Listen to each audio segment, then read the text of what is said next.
Alright, in this video, I'm going to be going over what squash I'll be growing this year from seeds. That's winter squash, pumpkins, which is a winter squash.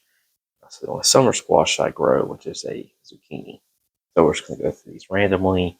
All of them are open pollinated except for one, which is a hybrid.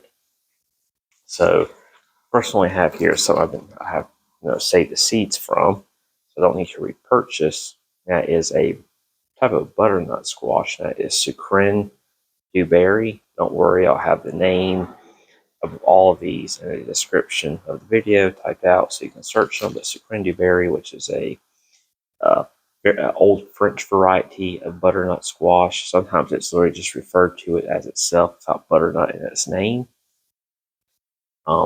It produces a decent sized butternut squash, very deep orange color inside when ripe. They store very well. They can easily last 3 to 6 months once cured, if not even longer, in the right conditions. Good for soups, roasting.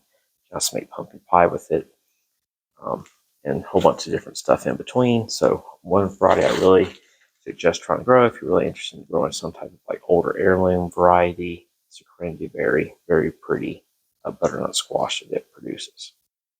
And I believe I may actually have one. Let's see if I can find it. Sure, if I do have one left, this is the last one I have left that I picked, obviously from last season. We're in February now, so they stored very well. Probably end up making butternut soup with this. That's what my wife's favorite thing is, and apparently I'm pretty good at making butternut soup. Yeah, very pretty squash, very nice deep orange color, has some stripes in it, very deep orange inside. Definitely recommend growing this one. Go off to the side. Next one I have, this is the only hybrid variety, and this is for decoration. That is the polar bear pumpkin. The polar bear pumpkin is tell by its name, is a large white pumpkin. We got a good handful of them last year. They last very well. They store well for, have them all out, as early as October, and have them all the way out, until December just fine.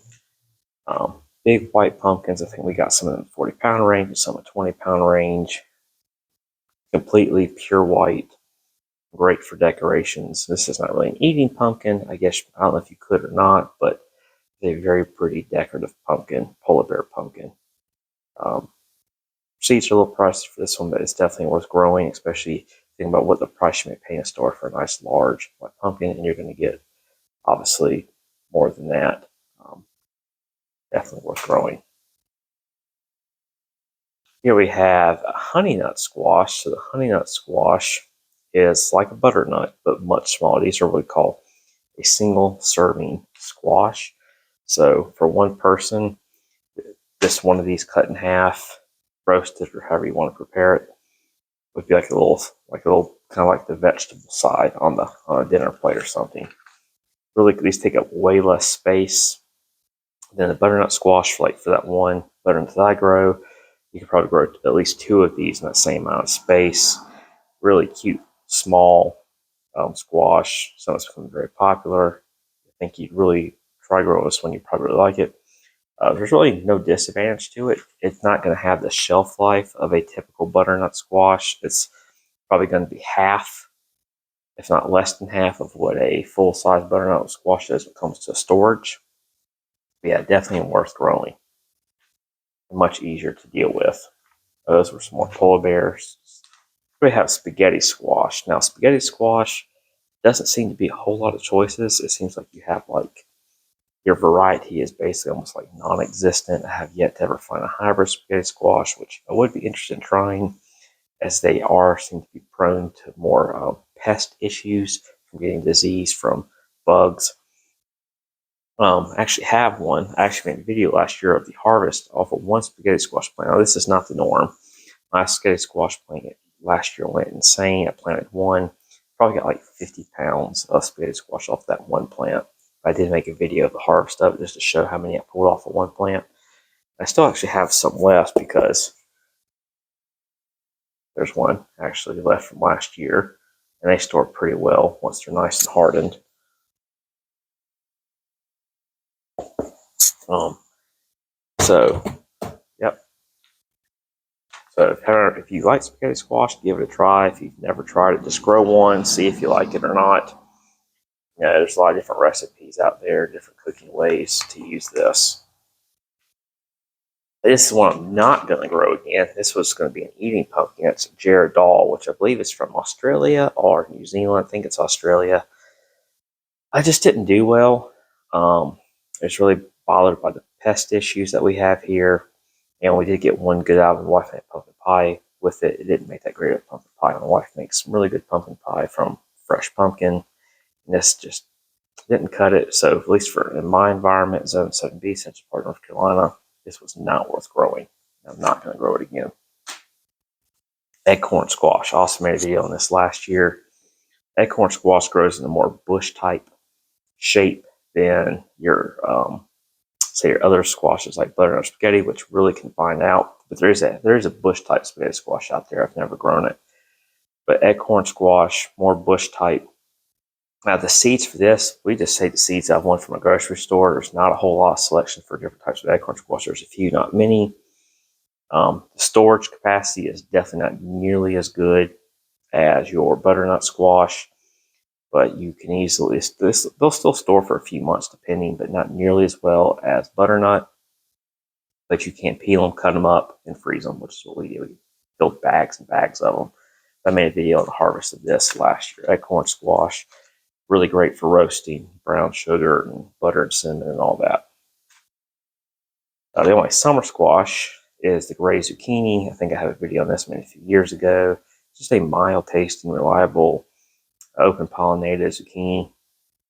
If you have a lot of pest issues, you may want to try like a hybrid zucchini, because the hybrid zucchinis or any of the hybrid summer squashes really going to do better with pest, disease.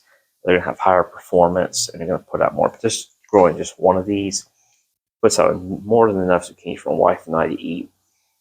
Cooking in different ways, making zucchini bread, stir fry, etc. We only grow one plant. That's more than enough. So I'm really not trying to go for like maximum productivity, but if that's what you're after, maybe try a hybrid, because it's definitely going to outperform this one. And this is a new variety I'm trying. This is to replace the Gerardol pumpkin, because I do want a pumpkin I can grow for pumpkin pies. It's also pretty for decoration. And this is also a French variety like that first one did, that butternut. That's Musquee Provence. I'm screwing the name up on this one, but I'll put the name in the description of the video. This is a old French heirloom variety. Some get up to 20 pounds. Kind of looks like a block of cheese, like a wheel of cheese. Got the deep veins in it and stuff.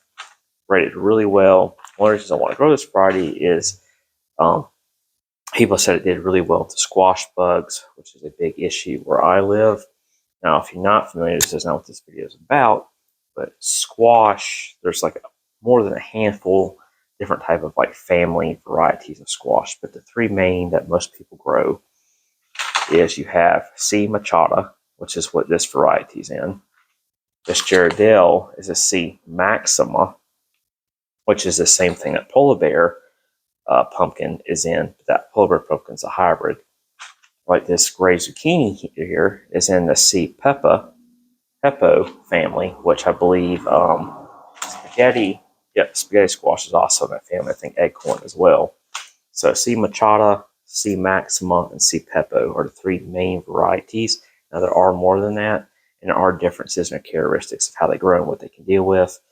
C. machata is known to be the most disease-resistant, pest-resistant variety. So anyway, this is just a quick view of the stuff I'm growing this year of squash. I've already done all of my other plants videos. I've done the tomato one, by far had the most popularity, which is no surprise, as tomatoes are the number one things people grow and get excited about. But if you have any questions, just leave a comment. All these will be in the description of the video, the names. Until next time, y'all have a good day.